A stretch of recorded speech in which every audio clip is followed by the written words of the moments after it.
Accra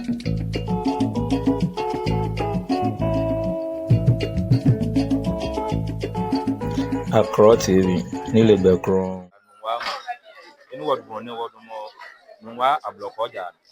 When a kutu credit for buy and we and any one get archie will film on a no wa and wa for white and my baby friend of the wa chichi. Oh, Yakacha, you go soon buy a minute, Yanua, Manjano, Baba. Oh, Manu or English for Plano. The Wabanya, yet touching the day TV, Accra TV, or Yakacha. I feel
Ago.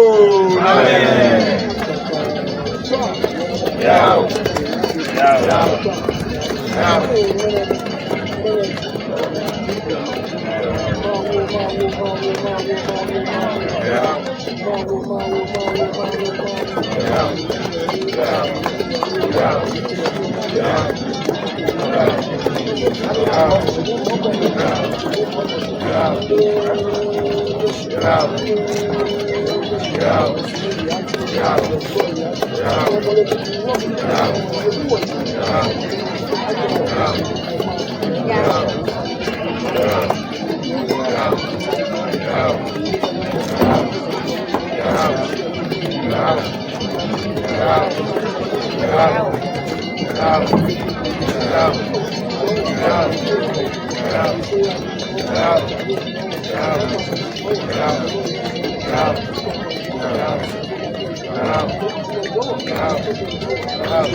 What John was on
Ago, where am I?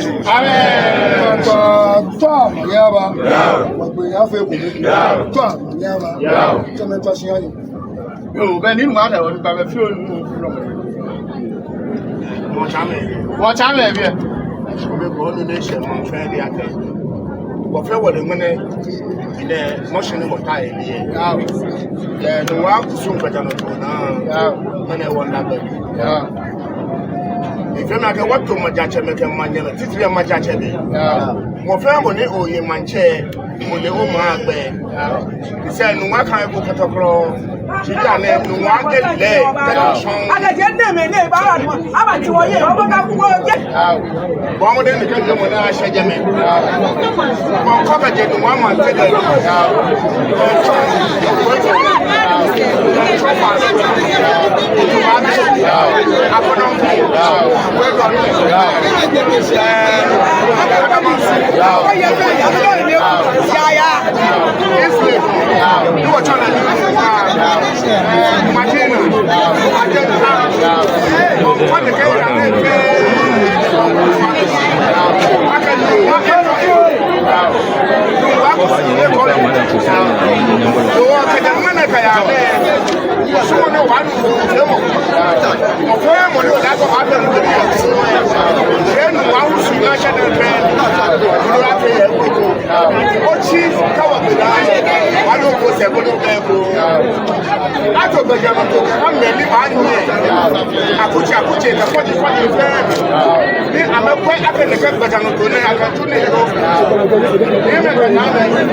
Lashibi, Kragon, Santa, Oyibi, Bachona, Katamansu, Obegono, New Nua, Sakumono, Botema, Onubabu, Ekahenio, Adatema, can you be fair? Madina, if you can wash boy, Nua, Onuka, Wanyeliaka, many what on your manchame, Casafracha, can you be a German? I can hear what German, I can get to soon, I can I can be from any Malay, for never just and it was a police fair and no, I bow here, Margo by you. I mean, Mofia, Machine, German air boy, Namelo, Zua, okay, Oboy, I got a minute to make a name, Nuama, Emuena, immediately I said to me, Nam, this is mine. I want you going near Banya 20 years, when you're not wearing your mouth. Ah, oui.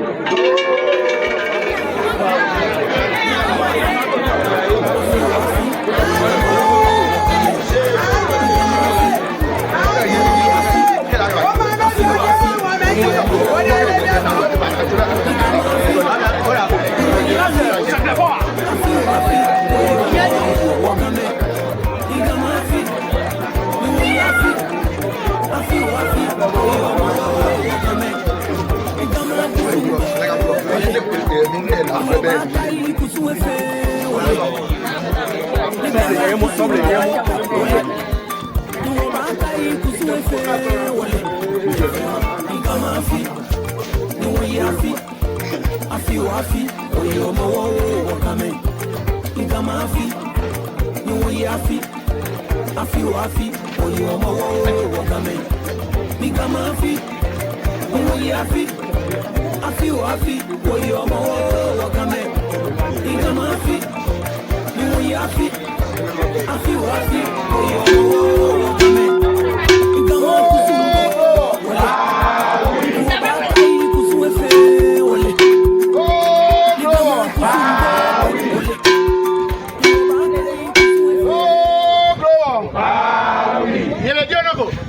Nwa manchen yenyena nwa mankalo yenyena nwa passion yenyena aga people ven nwa man mene june ke ane nwa me e ko amekusunbe aba fe dio e ma ni me je ke ba ya me se atwa mi na de ba so e ha ma we fe ne ba ma mi e ke na fe ni amena ndo ametu ni ama me ya jwa wo se ga me te man se we aga na ba hinwa e hie ha nke nwa ma mi fe chinwa e wole mancheme pi e wo akrowai fe egbe ko ko ke ne keke ya we la shibi we ba chona we sakumono Oya Kwegon, Oya Kotobabi, Oya Konokum, Oya Santo, Oya Ibi, Oya Dodra, Oya Botema, Oya Katamansu, Oya New Ajunano, Oya Sangona, Oya Libi Fi, Akrowa Fi, no one Manchame, no one you are never your Manchame, Mandia Trainer, Dabo Manchafe, Manchano, your thing one, no, what yes, and o try no more a man beanie or your no quamino. Agreeable. She at a fair, I don't friend why you know machine of the high book. Never now you are new one year what chance. I want to do. But the Agosida Fantia go. Never here, you can't go at a ben minute, do not near. Then you be in one by Casto Bediano to the Monica Lebanon no but here, let Marco buy a guest on it.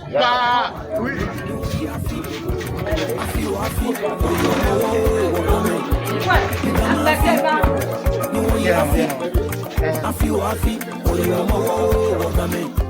Igama afi, nuwe afi, oyo mo wakame. Igama afi, nuwe afi, oyo mo wakame.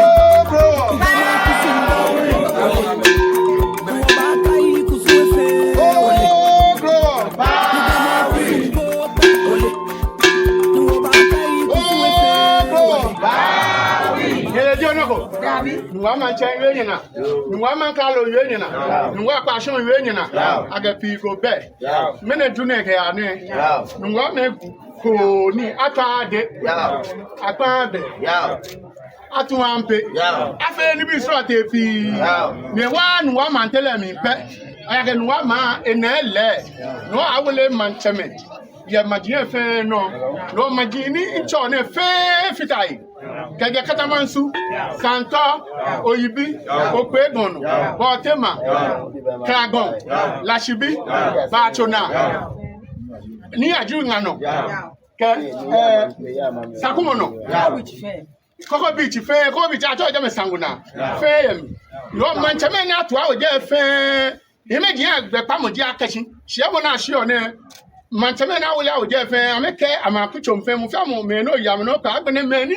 Emma Moshian, now get high, where I'm a new one, Remo.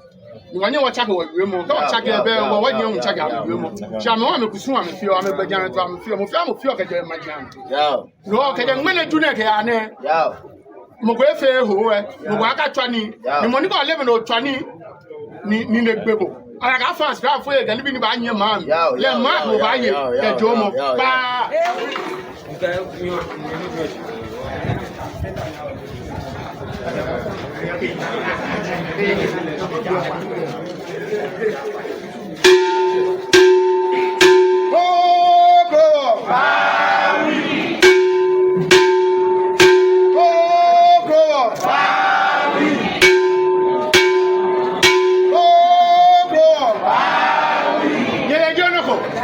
nwa manchen wenyina nwa mankalo wenyina nwa pasho wenyina aga bingo be eje mine tune ke ane nwa mekuho je na mekuho aga blog anye man she gbeni anji anfe kusun o krede ha ma oni meni o ma mi fe ya me ya jwa me oni boy ne ba toni am me ya jwa me ni je nwa pe wa nwa hime ji clash na me susu ya ke nwa ma le ne ba bia mi kota kro na afiole shi no na me tolu mo ewo efe manje ke mancha me o keje akona kun yemi ba cho na yemi isle go yemi de ji ni unu wa ba cho na yemi sakumo no yemi ogbe egun no yemi katamansi yemi santo yemi oyibi yemi botema yemi ritan yemi at the time I am imagine P and much of fair when not work with her. That's a major, no small much of fair. No more found no back both way and again. Imagine fair me, Marco by it to enjoy the power.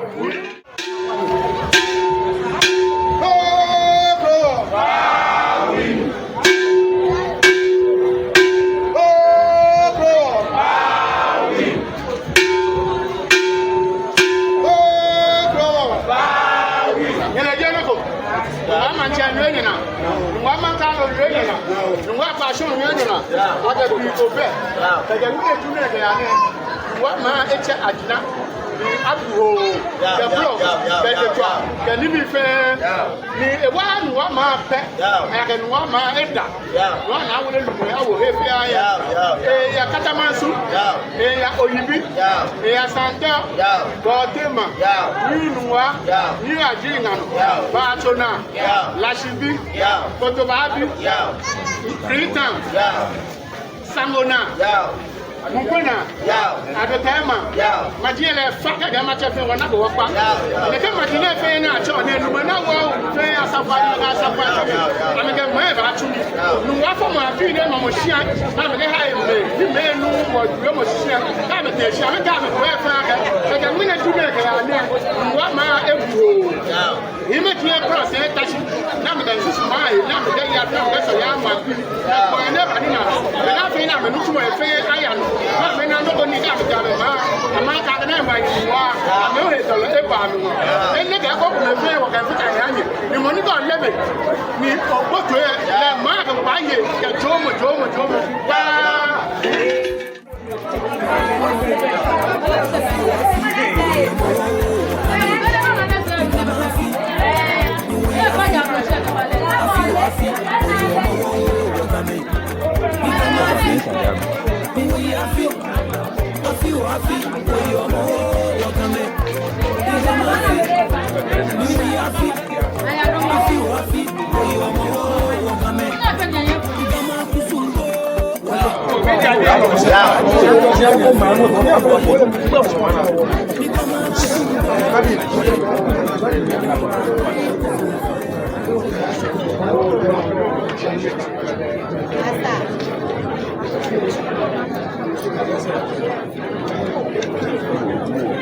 You're champion.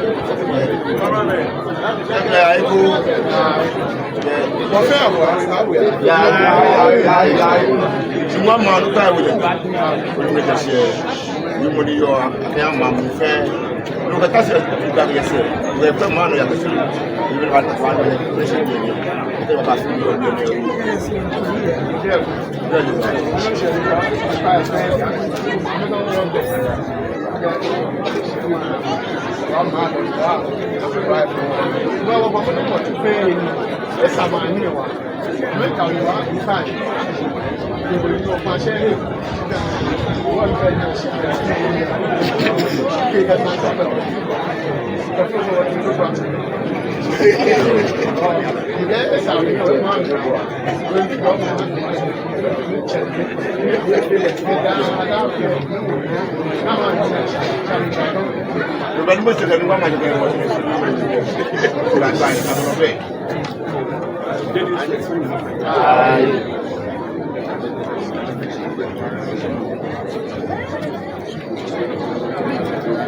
Bro, you're champion again. You're champion.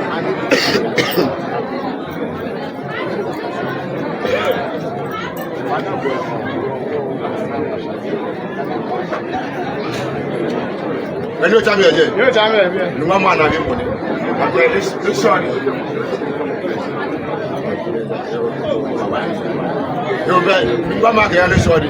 Okay, say mamu friend dey akwo. Debi me di panyo. Wo friend wa be here. Wo gba ti mu di ana ni mo na o kere nwe. Ko ba je. Oni mo me ni di here. Oni kusu ni yo oni mo tu. Ina fi ni gani. Wo ba ko mo na ka si wo si ani wo ni wo yo je fe fi fali. Dem e ti e hard boy. Ko ta me na ba ko ni wo ke. You want to know what do you mean?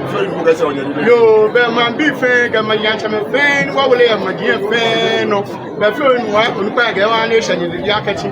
Bring a pen and a share, if I can go about. Many or any more bread than any stuff.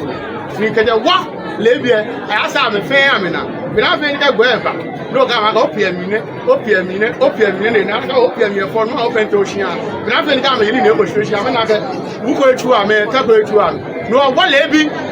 Medi panyo nidi 8 o'clock me when am nu panyo 8 o'clock ge mo fe ma ba se gbatu na fe na bua ka je gbe fe mo fe mo je gbatu na fe ka je okro ka gbe na agbene ni ba no longrem ke je bus stop we ke je ko ke mba ni nu mo ke nu mo ni an shi ke mba ma o ala o jabe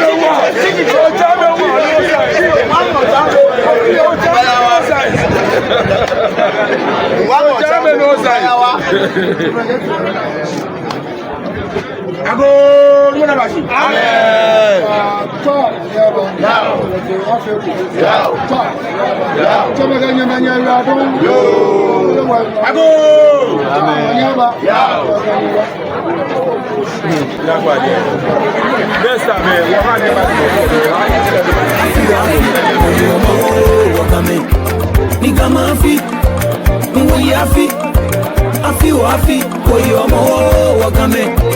Igama afi, ni wo yafi. Afi. Ife maye, mimba maye ho, kenje waluma kuno ni mo bokela wetu. Doblo mo shite. Mimba maye kenje, mimba maye kenje, ni wa manche ki professor Odafi wo ni dete. Yo be mena ju ni maju na maju.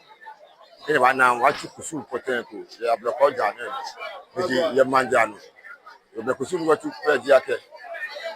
When no double mo ken wa mamu fe egu o fe mo ye nwa study an ye nwa kluwa nwa tinwa no egu o fe mo le ka o fe mo ne ibaye ochi pe ni won je le ka o fe mo se je am non word mo se ne ni maji ni agu o fe mo ye ekota mo maji se je nwa mantele mi e di wo si nwa mantele mi wa sakumo no je nwa kluwa ye sakumo no wa Clagon. The Clagon wa buti Santonia mi. Kaji wote Santo wa katamasu oyibi aben oyibi gonte. Fe ye woti wa no. La ka no wo ko wa sije me o ba o ke ya Madina be fe abene asaribotu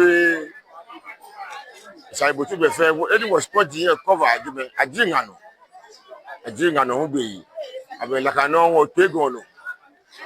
Ipo ngajo botema leke aklowa bibi fe ni yonuwa ma sisi e agu fe mo leke e fe ni ni wo gbe pa mo ni wo pa be pe ji ake ni tu egu ho fe mo pe wo cheme ni di maja cheme te manyeme asafu cheme ni yo wo leke aklowa na mi e amba po mo den ake ameke mla ba tu ni kuni ameba wa ma mlai ake aklowa na me yo mi e ama me bota maklowa mi kuna me pa wo mo fe mo tu e wo pa e bi e bo ni wo pa wo mo fe mo tu e ake wo bu wo fe mo me wo sini wo mo na mi sa ke mo fa won we bote e aklowa lo ti wa no ele yolu mo ye ke imaja cheme ko de na me le ake me na bi na agu wo fe mo enu wa ona agu wo fe mo enu wa pe da ka no agu wo fe mo ye enu wa aklowa fe mi ni wo ko de se mo fe mo di da fe le ke kusu ne mo fa mo ye no aso ka ji oye no ni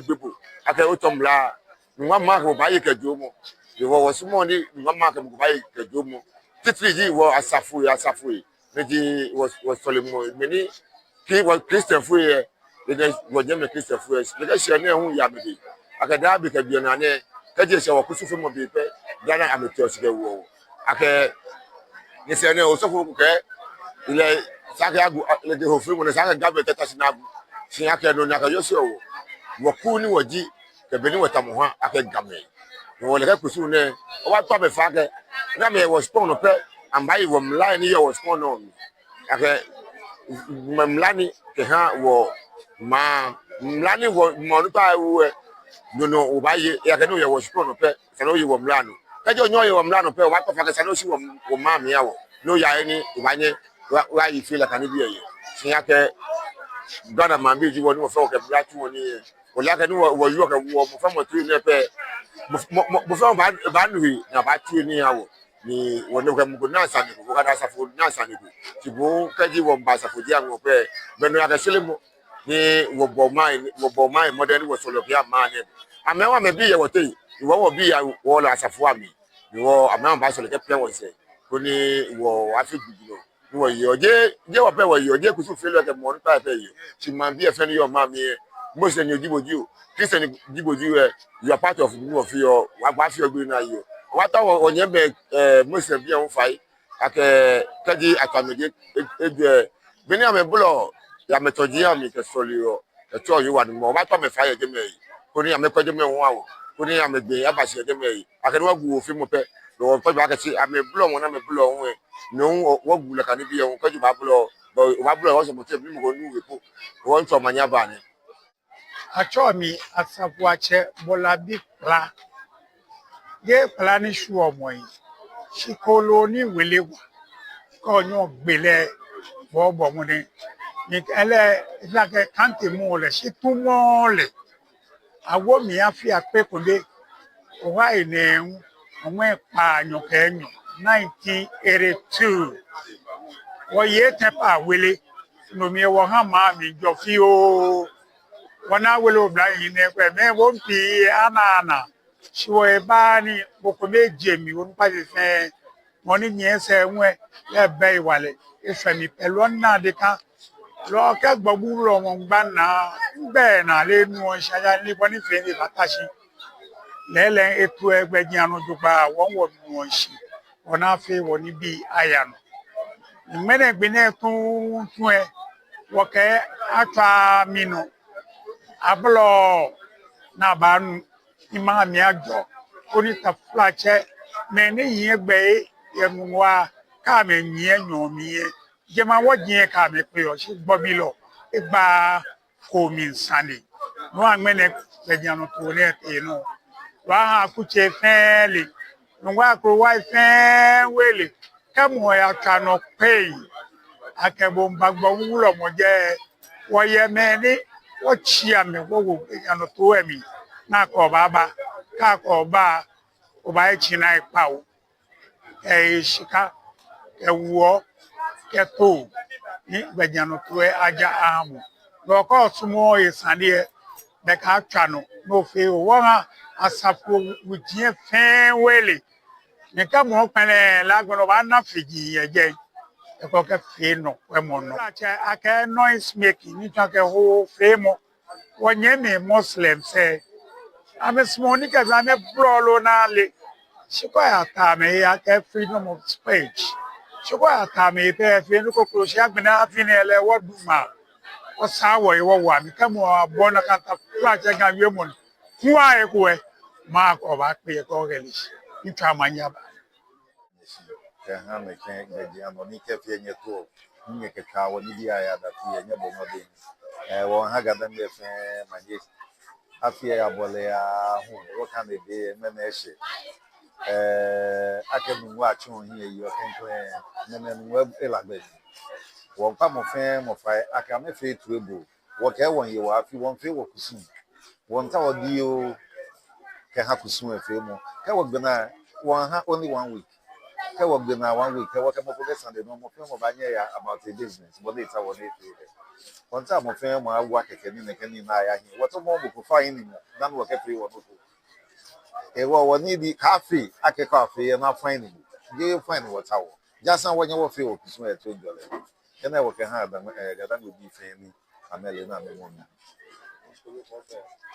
ngbe je ni bote fi o bote ko ya fadi nsoro mi je nwa mpo manche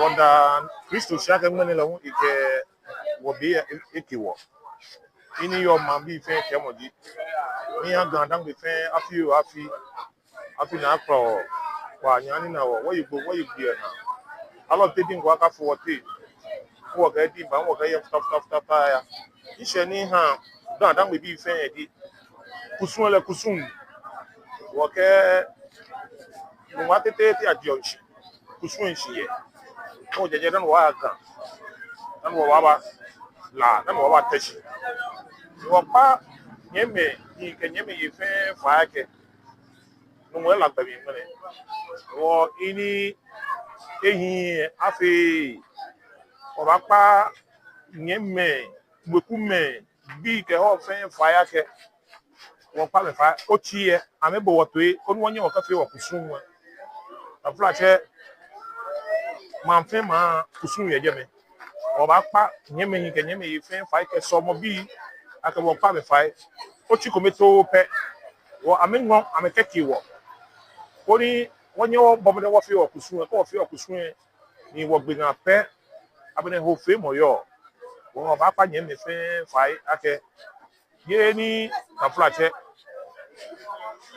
wole nu wo fi o ya ke man fe ma kusun ye je me wo pa fa oni wo yue mo wo yo ne ya efia he na dan we fe ona me bo wo to ni ini wo to na me fi ka me fi awo pe ame ka me fi no go na me che wo pe alo ame awo group pe ni bi te wo ba nyi se ga wo ba fo ame che wo che fi oni ha dan me bi te wo fe wo pa me fa ame na twi o chi kometo pe enye mo na nka chi mo no chi ele ba hye no o mo fi amo amo twi mi ko ni agbede mo fi amo na flat ke isun TV e yan le ba chi fi o ke yin phone na flat to ne na wa ilo wa le fi o ka shi me ni o chi e ba hye ko chi e hye pe mo fi amo ye ni iba yin fi ni isun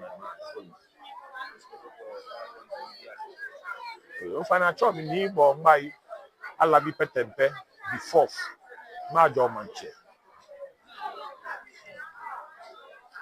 yene you are don ni o kan na wanda nye chade me ga we be kusun ye ko ka kusun bo mene nunwa efe kusun kechi wo fe mo ni ji gba me la efe kusun kechi wo fe me nunwa ma e amaji bibi bi fe ni e o nunwa si ko be ni ye mo ni ache sini emi e wo ke je mene o ti pepe be ni abakele gba la wo na yi wo fe mo ni aka ayimita dede fe mo to be ni wo che me wi e to yin wanda nye chade me ga we be nunwa wo yo obene bia wo yo alagba me nunwa mene atu ofe wanda nye chade me ga we be ye abroad TV e teshi oje TV ye you are don ba Wakame igama kusumbo